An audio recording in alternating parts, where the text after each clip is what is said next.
ये दिल्ली की एक सच्ची कहानी है। ये एक ऑनलाइन कहानी है। ऑनलाइन से हुए फ्रॉड की कहानी है। ये कहानी को आप पूरा सुन के ही जाएं।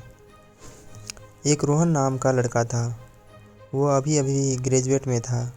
जब वो ग्रेजुएट क्लियर कर लिया उसके बाद उसके सारे मित्र का जॉब हो गया और रोहन का जॉब नहीं हुआ। फिर वह अपने घर पे आके बैठ गया। हर जगह से रिजेक्शन पाने के बाद उसे एक मोबाइल में मैसेज आया। जो मैसेज था एक रीना नाम की लड़की का, जो मैसेज की थी कि आपका जॉब लग गया है, आप यहाँ पर काम कर सकते हैं। रोहन यह मैसेज देखकर बहुत ही खुश हुआ और रीना से बात किया। रीना ने बताया कि आप ये काम कर सकते हैं, तो रोहन बहुत ही खुश हो गया था और रोहन ने पूछा कि मेरा काम क्या रहेगा। तो रीना ने बताया कि आपका काम सिर्फ इतना रहेगा कि आप यूट्यूब के वीडियो को लाइक कमेंट सब्सक्राइब करना है। हर लाइक कमेंट सब्सक्राइब के आपको 150 रुपये मिलेंगे। रोहन इस बात को सुनकर बहुत ही खुश हो गया और वह यह काम करने के लिए सारा फॉर्म भर दिया। उसके बाद रीना ने उसे एक टेलीग्राम चैनल पे जोड़ दिया। उसके बाद रोहन उस पर पेमेंट के मैसेज आते हुए देखकर बहुत ही भावुक हो चुका था। रोहन फिर रीना से कांटेक्ट करता है। फिर रीना ने उसे यूट्यूब के वीडियो के कुछ लिंक सेंड किए। फिर रोहन ने उसे लाइक कमेंट सब्सक्राइब किया। उसके बाद रीना ने उसे बैंक डिटेल मांगे और उसके अकाउंट में 150 रुपये रिसीव हो गए। फिर रोहन और भी ज़्यादा खुश हो गया। फिर वो ऐसे करते करते बहुत सारे ही पैसे कमा लिए थे, कुछ पैसे। फिर रीना ने उसे मैसेज किया कि अगर आप और भी ज़्यादा पैसा कमाना चाहते हैं तो आपको इन्वेस्टमेंट करना होगा लगभग 10 लाख का। तो फिर उसने कहा कि मैं 10 लाख तो नहीं लेकिन 1.5 लाख दे सकता हूँ। ये सब सोच के रोहन ने अपने दोस्त को फ़ोन किया और उससे पैसा लेकर के रीना को सेंड कर दिया। इसके बाद काफ़ी वक्त बीत गया और रोहन ने रीना को कॉल किया। फिर रीना उसका कॉल का कोई रिसीव नहीं कर रहा था और उसके टेलीग्राम से भी रिमूव कर दिया था।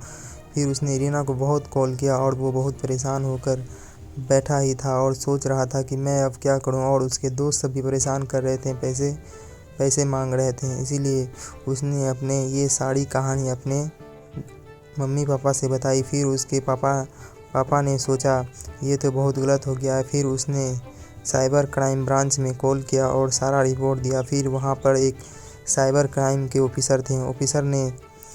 ऑफिसर ने कहा कि पता नहीं ये सब फ्रॉड होते ही रहते हैं, मैं इसके पीछे लग जाता हूँ। फिर साइबर क्राइम के ऑफिसर ने सोचा कि जैसे ही घटना हुआ है उसी घटना के बारे में सोचना पड़ेगा, तब चोर जाके पकड़ा जाएगा। फिर उसने घटना को पकड़ने के लिए अपना एक टीम बैठाया। फिर रोहन ने फिर से किसी दूसरे नंबर से रीना को मैसेज किया। फिर उसी टाइप से सब होने लगा। रोहन से जैसे ही रीना ने 1.5 लाख रुपया मांगे और फिर वह अकाउंट का डिटेल भेजा तो किसी किसान का था। वो बिहार से बिलोंग करता था।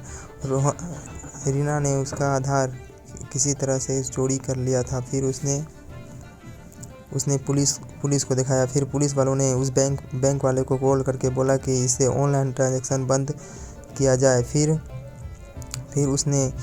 वो इंतज़ार में ही था कि कब रीना एटीएम से पैसा उठाती है। जब एटीएम से पैसा उठाने के लिए रीना गई तो फिर वहाँ पर तुरंत पुलिस पहुँच गया और वहाँ देखा कि एक युवक एटीएम के भीतर है और पैसा निकाल रहा था।